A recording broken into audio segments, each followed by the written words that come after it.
the different departments here who are with us this morning, and all of the faculty and staff, and of course the cadets. Good morning to you all.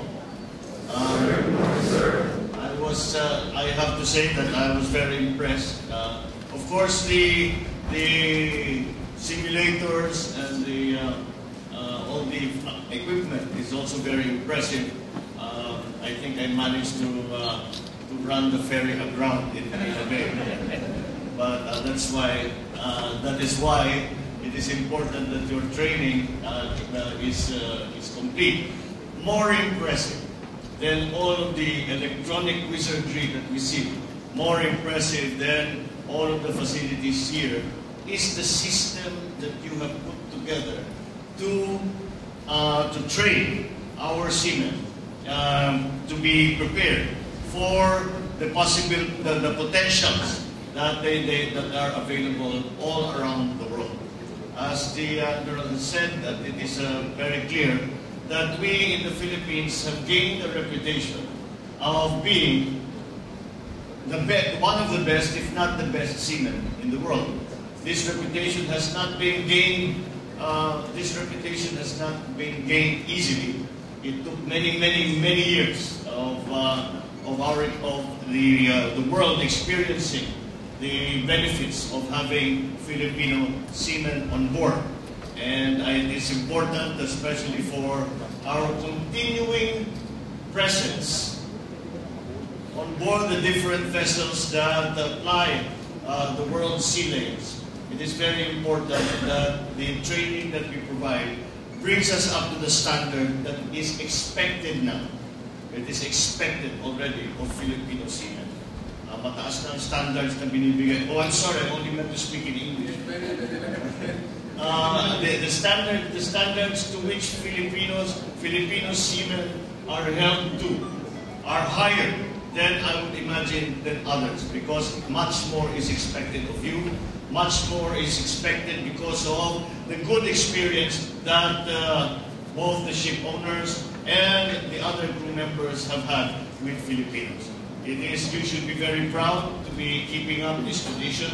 You should be very proud that you are such an important part of the Filipino. Never mind the economy. We know already that the economy. The Vice Admiral kept reminding us that the 400+ thousand Filipinos remitted last year $5 billion, and that is an impressive amount. But as important as the dollars and cents that you will send back, that you will inject into the financial system, into the economy, is that continuing reputation. You all serve in your own way as ambassadors of the Philippines. You represent the Philippines when you are on board your ships. And this is not to speak, I do not speak of ambassadors in terms of diplomacy, but again, to introduce what Filipinos are like, to introduce what Filipinos are capable of, and to teach our friends from different countries that the Filipino is hardworking, the Filipino is well-trained, the Filipino understands the systems, the Filipino will become an important part of any crew that they join. This is to continue, and to continue in the tradition that has been set over many years. Before even the term OFW existed. We did not talk about OFWs yet, because the term OFW came in the mid-70s. Before even that existed, already Filipino seamen were recognized abroad as the best seamen. And that is why we comprise the largest number of seamen that serve in the merchant marine all around the world.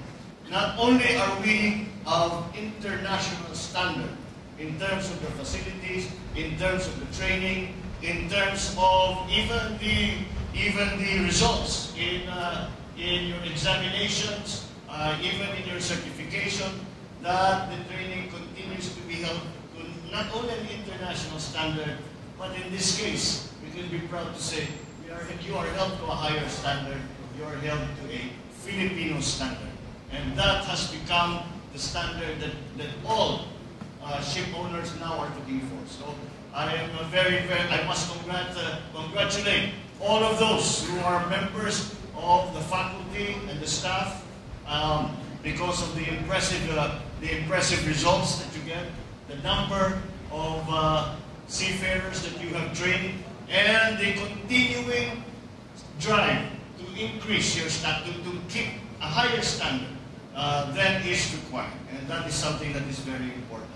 And so, again, it was as we went to the briefing, it was very disappointing to listen to the fact that there seems to be a lack of recognition by the government the important part that you all play.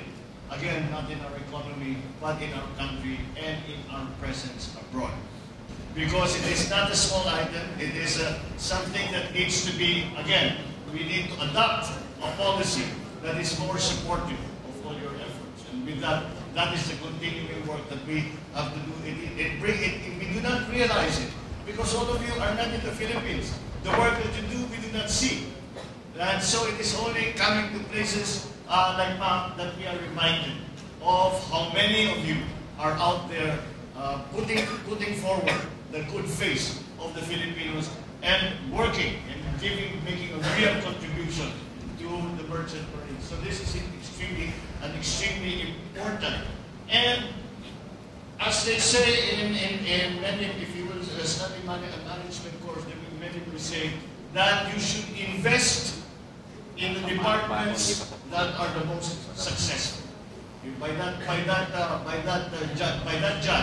measure, we should be investing more in facilities like MAP, in facilities that are still required, that are needed, in training ships, in equipment, in maritime schools, and in the continuing support of our seafarers. So I congratulate you all, both the staff and the faculty of MAP and the cadets, for the continuing good work that you do, and for continuing to make the Filipinos proud that they are Filipinos, because we are always reminded that in the end, it is only you Filipinos, it is only other Filipinos who will put forward the good reputation, the good skills, the good qualities of what it means to be a Filipino. Keep up the good work, and we are here to support you. Thank you.